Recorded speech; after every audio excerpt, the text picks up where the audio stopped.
Video game production has been increasingly globalizing as the medium ages, allowing micro-industries to pop up across the world and creating jobs for people who would have otherwise struggled to make their way into a rapidly digitizing economy. Individuals and small businesses from all over the world have been seeing great success in video games as of late, which will likely ensure an enduring indie development scene's existence going forward. For many, this ability to enter into games development has been a very recent phenomenon. Cameroonian developer Koro'o Games released their first narrative video game, Orion Legacy of the Koryo-Dan, in 2016. Slovakian developer Games Farm released the conclusion to the Heretic Kingdom series, Shadows Awakening, in 2018. And a year later, Estonian developer Zaum's debut game, Disco Elysium, blew audiences away worldwide.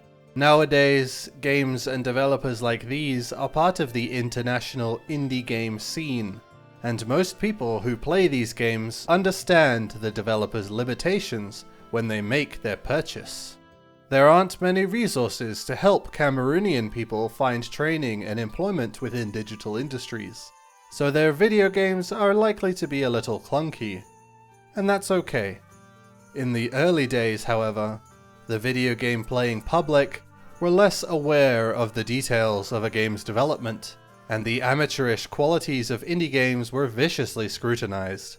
At the turn of the millennium, Central and Eastern European countries were modernizing quickly, affording the people the ability to engage with new technologies and delve into the art of video game development. These new developers were hugely ambitious and excited to join the rest of the industry at the forefront of video game design. Some came with wholly original ideas, others adapted film and literature, and others still would see another's project explode in popularity and attempt to capture some of that lightning for themselves. Nevertheless, ambition alone wouldn't yield a polished or even successful project, and these games would often feature critical bugs or baffling design choices that didn't pan out to the developer's desire. This was the case frequently enough that a term was coined to describe a European developer's eccentric, yet extremely enthusiastic video game product. These games would be labeled as Eurojank. In 2002, after the sequel to sleeper hit Cultures failed to make an impact on the American market, German developer Funetics Software decided to try something wildly different, creating something that won't be matched until goddamn Palworld drops. None of you are ready for this. Run the intro!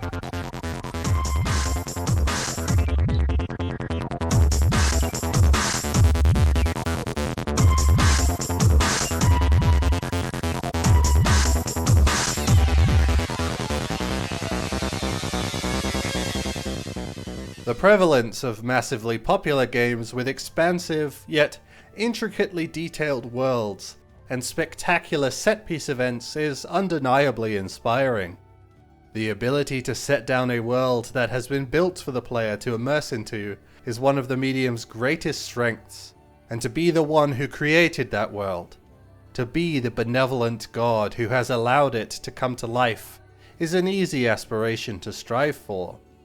Unfortunately though, the video game development process is a lot of work.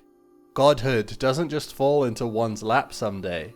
To be able to ascend to that plane of existence, you're going to have to figure out a way to run the thing, and then painstakingly build the thing, and then learn how to distribute the thing, and then hope that people buy the thing. There are shortcuts and tools to help the inexperienced get a leg up, but they can only do so much. A developer might envision a first-person shooter set in a single gigantic map, with survival mechanics and complex NPC schedules, and a dynamic reputation system, and an entirely optional magic power system, and roaming bosses, and maybe a multiplayer function, and more. But if the engine they licensed can't handle that, then the plan has to change. No developer wants to ship a game with a half-baked boss encounter in it, but eventually they run out of money and time, and have no choice otherwise. Without the quantity of experienced or skilled staff of a Japanese or American studio, the young European studios would have to learn what their limits were, and most learned through trial and error.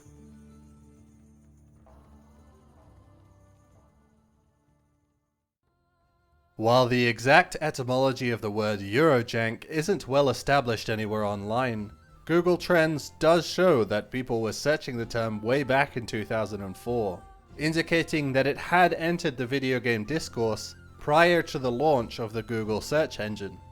Similar to terms like immersive sim and Souls-like, Eurojank isn't a genre to categorize games within. It's a term used to describe a game that exhibits characteristics that extend beyond the mechanical or artistic. They're circumstantial or philosophical.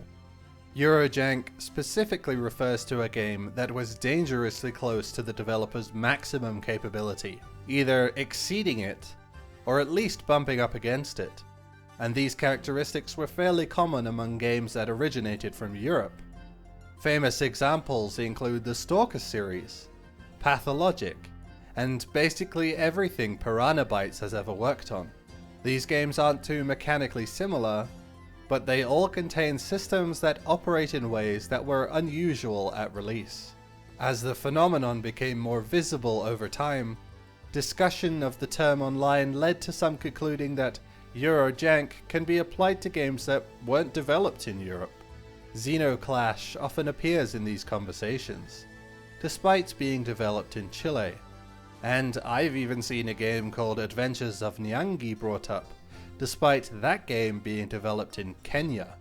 So the actual geographic origin of the game doesn't really matter, so long as the game has the right aura. This means Eurojank is perhaps more of a philosophical assessment than it is a circumstantial one, which I think is pretty cool. If someone in Tajikistan made an amateurish, hyper-ambitious immersive sim game on a shoestring budget, and someone online didn't know where Tajikistan was, then that game can absolutely be classified as Eurojank. Why not? Borders are arbitrary anyway. Unfortunately, I don't have an example of any game developed in Tajikistan, but I do have something equally fantastical. Zanzarah: The Hidden Portal is a German monster-collecting role-playing game, first-person arena shooter hybrid, so it's a bit Pokemon and a bit Quake. The player creates a deck of up to 5 fairies to take into battle. Each may bring up to 2 loadouts of an attacking spell and a passive spell. Fairies and spells have types that interact in this nightmare matchup chart, and each fairy species can equip spells depending on their spell level. They don't learn moves like Pokemon. You have to buy them from this Zinchian duck blackjack dealer who offers a random selection upon request. This fantasy world had once been connected to the real world long ago, but the White Druid and Quinlan the Dwarf Master were forced to close all of the pathways in order to protect Zanzarah. It was then prophesied that a human girl would travel to Zanzarah and allow the 2 worlds to be connected once again. And Amy, the player character, is that girl. Sensing the coming of the prophesied liberator, an army of dark elves sprung from their home in the Shadow Realm to launch an invasion upon Zanzarah. And that's actually the entirety of the game's narrative. It gets slightly more complex toward the latter end, when Amy makes her way into the depths of the Shadow Realm, but otherwise it's very simple. The game isn't mechanically complex either, but it is unique in its design.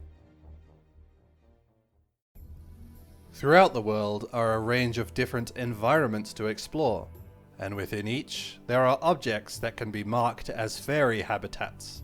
Whenever the player approaches a habitat object, there's a chance that it contains a fairy that leaps out to attack. This engages the arena shooter mode, where the player uses their team of fairies to battle.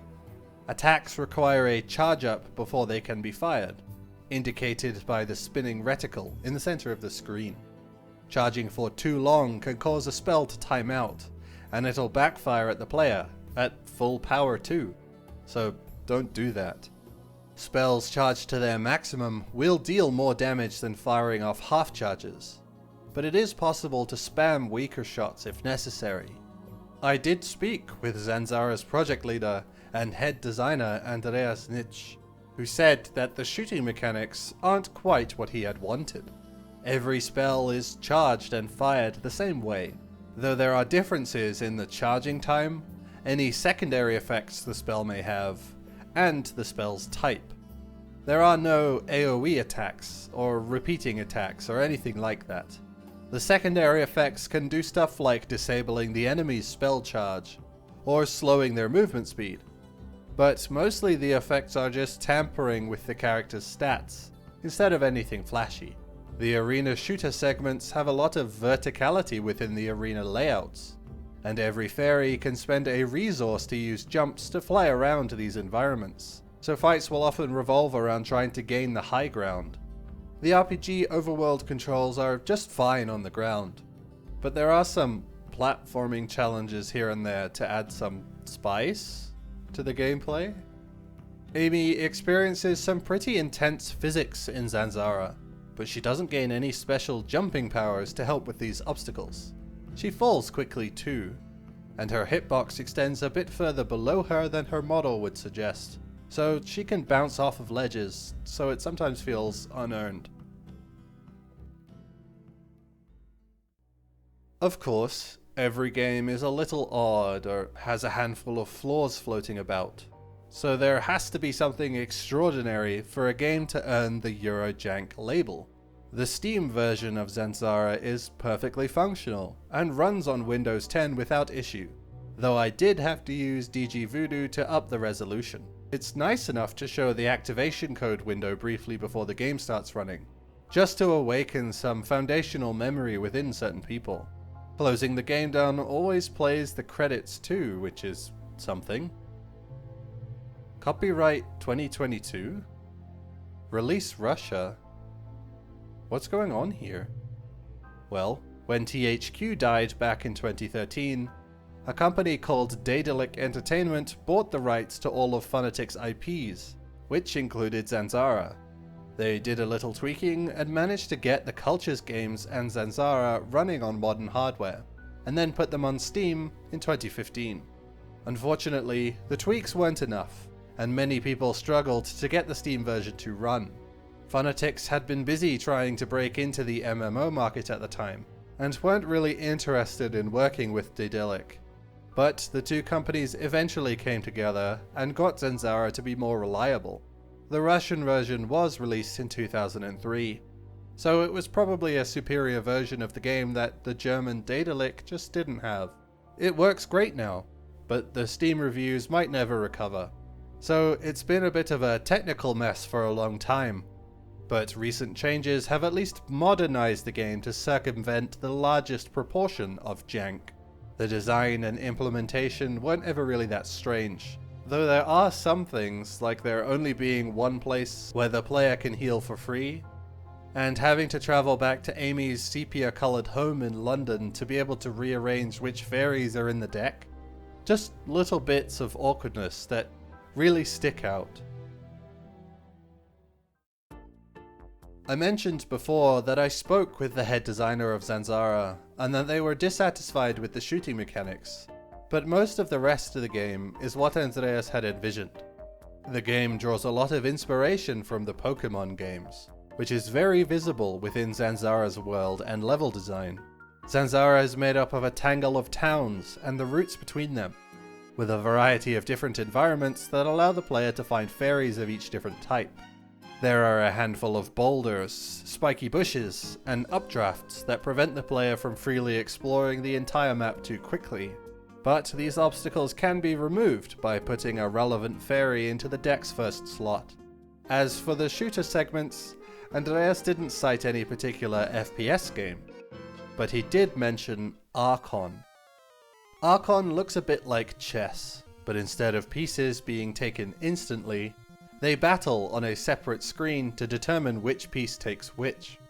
Seems familiar. There are a decent number of arenas in Zanzarah.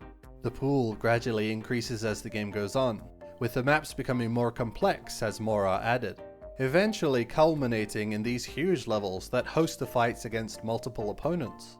I like most of these arenas, but there's a big range in quality from time to time. This Helix level sucks. The enemies always seem to find their way down into some lower part of the map that just takes forever to get to, and then they've got their back against a corner, so getting them out is annoying. If there was an attack that could track the enemy to a degree, that would solve my gripes with this completely. The shooting mechanic is fine though. I can see ways it could have been more engaging, but that applies to everything.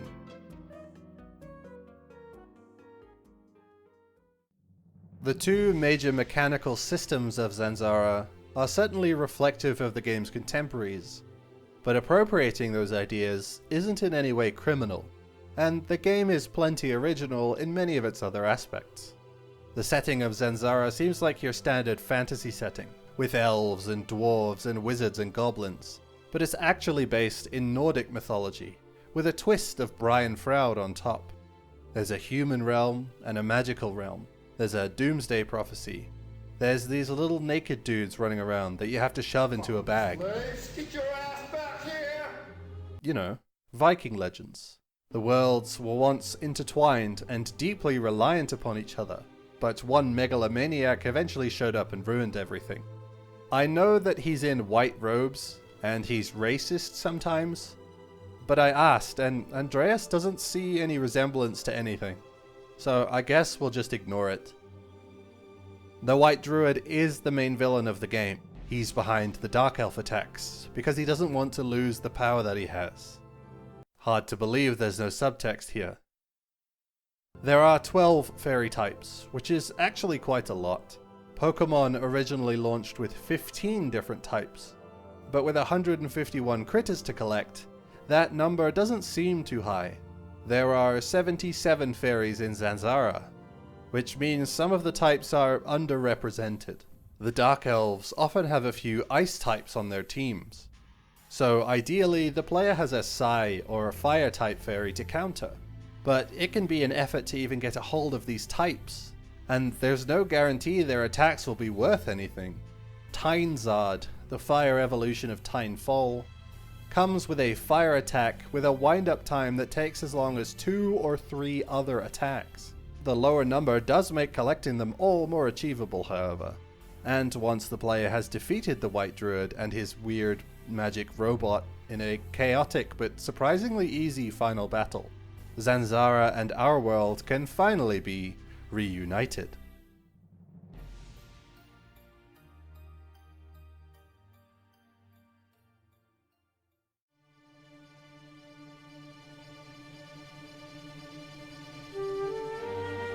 "75% of Funatics' development was acquired by their publisher, Phenomedia, in 2000.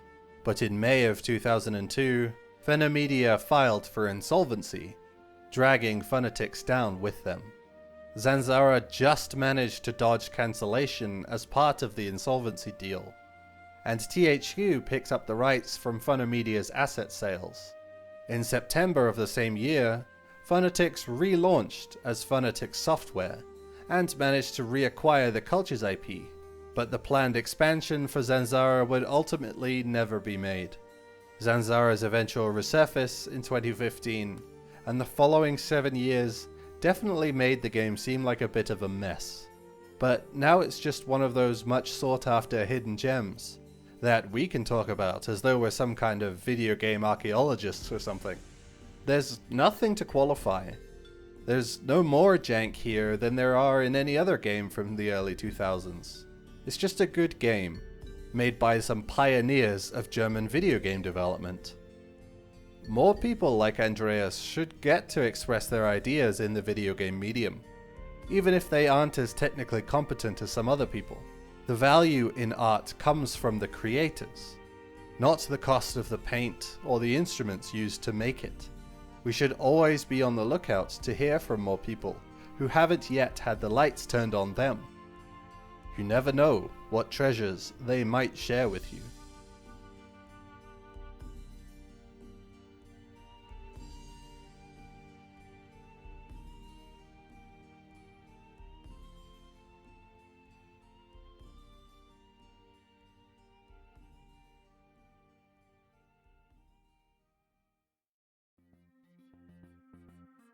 Next time, I'll be touching the life form